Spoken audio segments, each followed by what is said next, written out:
Hello friends, আজকের আলোচ্য বিষয় গাইনোকোলজিক্যাল ডিজিজ অ্যামিনোরিয়া বা মাসিক বন্ধ হয়ে যাওয়া বা বন্ধ থাকা। তার আগে, এই আলোচনার আগে আমাদেরকে জেনে নিতে হবে মেয়েদের পিরিয়ডস বা মাসিক কাকে বলে। প্রত্যেক মেয়েদের পিউবার্টি টু বিফোর মেনোপজ প্রত্যেক মাসে ইউট্রাস থেকে যে ব্লিডিং হয় তাই হলো পিরিয়ডস বা মাসিক। এর স্থায়িত্বকাল 3 থেকে 4 দিন, 5 দিন, প্রথম প্রথম একটু বেশিও হতে পারে। এর মধ্যে কি থাকে? মেনস্ট্রুয়াল ব্লিডিংয়ের মধ্যে ব্লাড থাকে, টিস্যু ডেব্রিস থাকে, ডেথ ওভাম থাকে, আর এন্ডোমেট্রিয়ামের কিছুটা অংশ ছেড়ে পড়ে। এই পিরিয়ডস সাধারণত 28 থেকে 34 দিন অন্তর হয়। এর আগে বা এর পরে যদি হয় তাহলে সেটা হচ্ছে অ্যাবনর্মাল মেনস্ট্রুয়াল ব্লিডিং ধরা হবে। তো আজকের যে আলোচ্য বিষয় অ্যামিনোরিয়া। অ্যামিনোরিয়া দুটো টাইপ, একটা হচ্ছে প্রাইমারি, একটা হচ্ছে সেকেন্ডারি।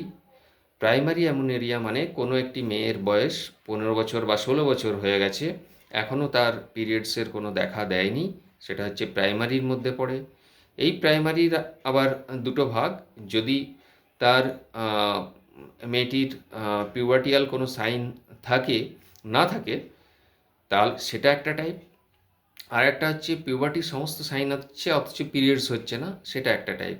পিউবার্টির সাইন নেই মানে under arms hair, breast development, genital অর্গানের ডেভেলপমেন্ট, জেনিটাল হেয়ার কিছুই নেই, সেক্ষেত্রে হচ্ছে তার পিউবার্টি আসেনি। এক্ষেত্রে দেখতে হবে তার হরমোনাল প্যানেল।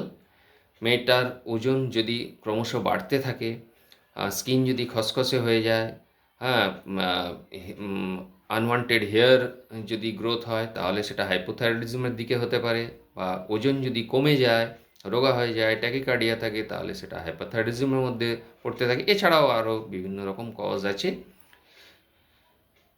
আর আরেকটা হচ্ছে পিউবার্টির সমস্ত সাইন আছে, breast development, genital hair, genital অর্গানের ডেভেলপমেন্ট, আন্ডার আর্মস হেয়ার সবই ঠিক আছে, গ্রোথ ঠিক আছে, অথচ তার পিরিয়ডস আসছে না, সেটাও একটা অ্যামিনোরিয়ার, প্রাইমারি অ্যামিনোরিয়ার মধ্যেই পড়ে। এই দুটো জায়গাতেই পেশেন্টটিকে ভালো করে পর্যবেক্ষণ করতে হবে, ক্লিনিক্যাল এবং ফিজিক্যাল এবং প্যাথোলজিক্যাল সব দিক দিয়েই তাকে পরীক্ষা করে দেখতে হবে, এটাই দরকার। এইটা না হলে তার চিকিৎসা করা যাবে না, যেমন যেমন হবে তেমন তেমন তাকে করতে হবে। তার কজ সেভাবে দূর করে তার চিকিৎসা করতে হবে। আর 2 নম্বর হচ্ছে যেটা সেকেন্ডারি অ্যামিনোরিয়া, এটাই প্রধান আলোচ্য বিষয়। সেকেন্ডারি অ্যামিনোরিয়া মানে একটি মেয়ের ম্যারিড অর আনম্যারিড পিরিয়ডস নিয়মিতই হচ্ছিল, কিন্তু হঠাৎ 1 মাস, 2 মাস গ্যাপ হয়ে যাচ্ছে, 10 দিন, 15 দিন অন্তর হচ্ছে, তখন সেটা হলো সেকেন্ডারি অ্যামিনোরিয়া। সেকেন্ডারি অ্যামিনোরিয়ার অনেকগুলো কজ হতে পারে। PCOD, polycystic ovarian disease, polycystic ovarian syndrome, hyperthyroidism, hypothyroidism, hyper prolactinemia অর্থাৎ রক্তে প্রোল্যাক্টিন হরমোনের বৃদ্ধি পাওয়া, এই সমস্তগুলো কজ হতে পারে। এছাড়া হতে পারে আনকমন কজ, পিটুইটারির টিউমার হতে পারে। আরেকটা যেটা খুব কমন কজ সেটা হচ্ছে মেন্টালি প্রচণ্ড স্ট্রেস, এবং পেশেন্ট যদি খুব ওবেস হয়ে যায় তাহলে সেক্ষেত্রে কিন্তু অ্যামিনোরিয়া আসতে পারে। তো প্রাইমারি এবং সেকেন্ডারি দুই অ্যামিনোরিয়ার ক্ষেত্রেই আমাদেরকে কজ দেখে চিকিৎসা করতে হবে, যেমন কজ তেমনি। তার জন্য কিছু ব্লাড টেস্ট, কিছু ইউরিন টেস্ট, দরকার হলে আল্ট্রাসোনোগ্রাফি অফ হোল অ্যাবডোমেন, কিছু ক্ষেত্রে সিটি স্ক্যান অফ ব্রেনও করতে হতে পারে, কারণ ব্রেনের ব্যাপার যদি কিছু থেকে থাকে সেক্ষেত্রে জানার জন্য। এই অ্যামিউনেরিয়ার চিকিৎসা কিন্তু হোমিওপ্যাথিতে খুব ভালো আছে। পেশেন্টরা অনেক ক্ষেত্রেই হয়তো গাইনোকোলজিস্টের শরণাপন্ন হন। গাইনোকোলজিস্ট তো এ ব্যাপারে বিশেষজ্ঞ, এ বিষয়ে কোনো সন্দেহ নেই, কিন্তু মডার্ন সায়েন্সে এর চিকিৎসা করতে গেলে বিশেষ করে আনম্যারিডদের ক্ষেত্রে হরমোন দিয়ে চিকিৎসা করা খুব সমীচীন নয়। সেই জন্য প্রায়শই দেখা যায় গাইনোকোলজিস্ট ডাক্তাররা হয়তো হরমোনস দিয়ে দিচ্ছেন, সবাই হয়তো দিতে চান না, লাইফস্টাইল মডিফিকেশন করেই এর ট্রিটমেন্ট করতে দেন।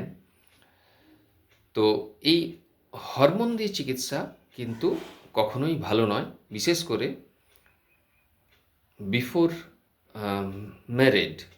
আফটার ম্যারেড বা আফটার চাইল্ড বার্থ হরমোন দিয়ে কিছুদিনের জন্য চিকিৎসা ঠিক আছে, কিন্তু এই টোটাল অ্যামিউনেরিয়া চিকিৎসা প্রাইমারি অর সেকেন্ডারি এই দু ধরনের ক্ষেত্রে হোমিওপ্যাথিতে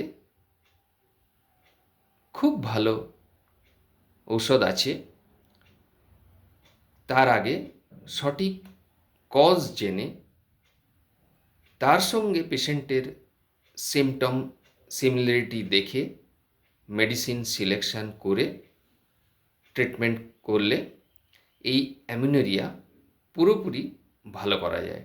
আরেকটা হলো প্রাইমারি অ্যামিউনেরিয়ার ক্ষেত্রে যেটা বলা হয়নি, অনেক সময় হয় যে মেয়েটির সব দিক ঠিক আছে, তার দেহের গড়ন, তার ব্রেস্টের ডেভেলপমেন্ট, তার যে সেকেন্ডারি সেক্সুয়াল ক্যারেক্টার সবই ঠিক আছে, অথচ তার পিরিয়ডস হচ্ছে না।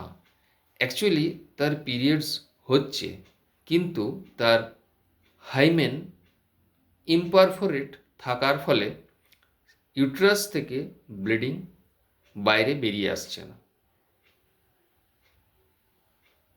ওখানেই ওটা জমতে থাকে।